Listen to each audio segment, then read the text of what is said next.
Okay, so you've heard the dire warnings. Your attention spans are getting shorter, smartphones are making us stupid, and my personal favorite, your attention span is now shorter than a goldfish. Let's take a look at this last one. First of all, it's worth asking, what does that even mean? The amount of time usually cited when people are talking about goldfish attention spans is 9 seconds. What is that? Is that the amount of time that a goldfish looks at something, or the amount of time before it turns around and swims the other way? The people usually citing the statistic also tell you that human attention spans are now 8 seconds, and that's shorter than a goldfish. Well, I doubt that any of those people can tell you how they operationally define goldfish attention. But probably the more important question is, what do we mean when we talk about human attention spans? When we say attention span, what does that actually mean?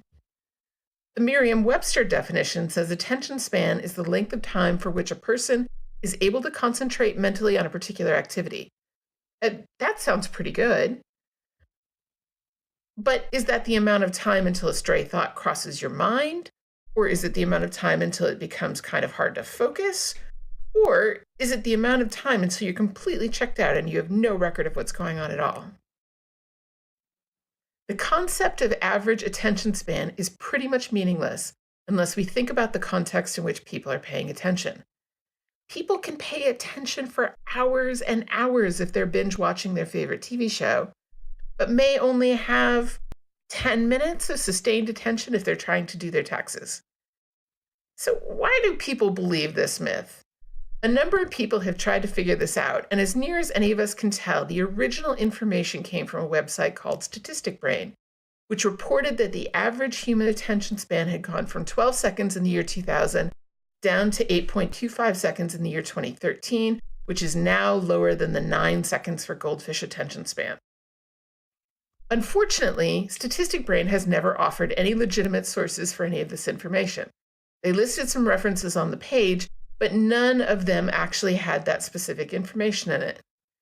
These exact statistics, though, are used in the introductory section of a research report done by the Microsoft Canada Marketing Department. As part of the research report, Microsoft had done some actual research into people's attention spans for marketing materials and so forth, but the actual goldfish statistic was just part of the introductory material and was cited back to Statistic Brain. This report subsequently got picked up by a number of major news outlets, including Time Magazine, The Guardian newspaper, and The Wall Street Journal, all of which cited Microsoft's research as the source of this information and not Statistic Brain. I've included references to all of this material in the notes below if you'd like to read more. So, what does this all mean for the design of learning? Well, if you'd like to design learning experiences that your learners actually want to pay attention to, instead of something they're just forcing themselves to pay attention to, you can check out our new course, Sticky Learning, Learning Design for Attention and Engagement, which is now available at designbetterlearning.com. The course is endorsed by Goldfish Everywhere.